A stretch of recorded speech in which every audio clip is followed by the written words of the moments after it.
Hi, it's one thing to own or fall in love with Mercedes-Benz, and quite another to actually fully understand the car in terms of elements that are standard or differ in every provided trim level. Now, hold up, don't let the term trim level put you off. It's just like what you get in mobile phones, like the iPhone, you get iPhone 14, 14 Pro, 14 Pro Max, and so on.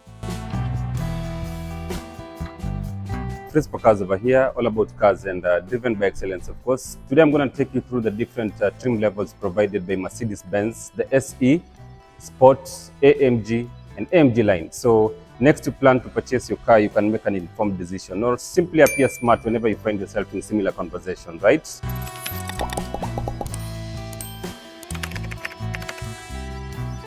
The Mercedes SE, which stands for Standard Edition, is the entry level. But don't think for a second it's not a well-specified car. It's a Mercedes after all. We have a few things which are slightly different on this car compared to the Sport, AMG, and AMG line. For a start, you get halogen headlamps, which currently are kind of outdated, whereas the other three come with modern LED headlights.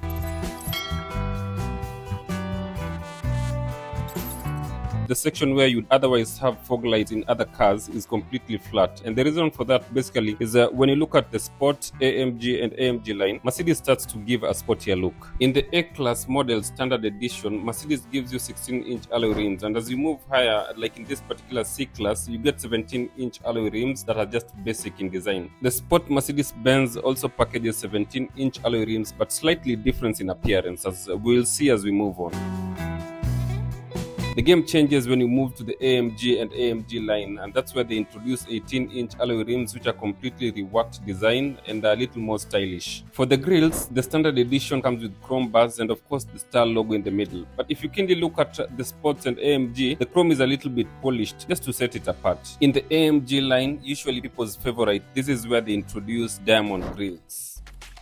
In the headlights, when the engine is on, the Standard Edition uses LED daytime running light, but at night, this entry level gives you halogen headlamps only. Moving to Sport, you get LED lights, which are not just any LEDs. Now, Mercedes have implemented a very special technology called multi-beam, where basically you can drive down the road with your full beam on, and it will automatically cut out the exact position of an object ahead. Let's say another car in front. It can do multiple angles for clearer vision because it has 84 chips of LEDs on each headlight. This is some cool tech that gives you confidence as a driver. So this is how the interior of a Standard Edition looks like. What stands out here is the completely round steering wheel and not flat bottomed, as we'll see in the AMG line. Also, the seats are fabric, nothing really serious going on here. One thing to note, there's an option to upgrade the interior to leather, like I mentioned, the options of aftermarket tuning.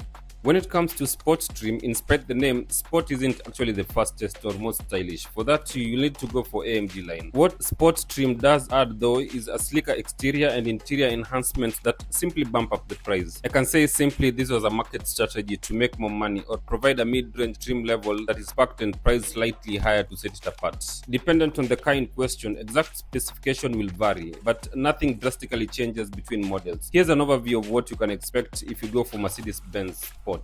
17-inch alloy rims, active parking assist, lowered suspension, twin tailpipes, 8-inch touchscreen infotainment system, extra interior lights for the dashboard and vanity mirrors, instrument panel with a 4.5-inch digital monitor, leather 3-spoke sports steering wheel and gear knob, Mercedes top-of-the-range climate control. With Sport trim being a pricier option for the C-Class like C180 or C200, you'll get everything I've mentioned, plus heated front sport seat, electric folding and heated door mirrors, LED headlights, and a navigation system integrated into the infotainment system. I bet most of us have actually seen the AMG badge on Mercedes-Benz, but I've never known actually what the difference is between AMG and AMG line. So let's find out notable differences in the exterior and the interior of the Mercedes-Benz AMG and AMG line. The exterior of AMG is clearly different from the AMG line because of this Panamericana radiator grille and the AMG Night package, which provides a black finish on the wing mirrors and also matte black alloy rims.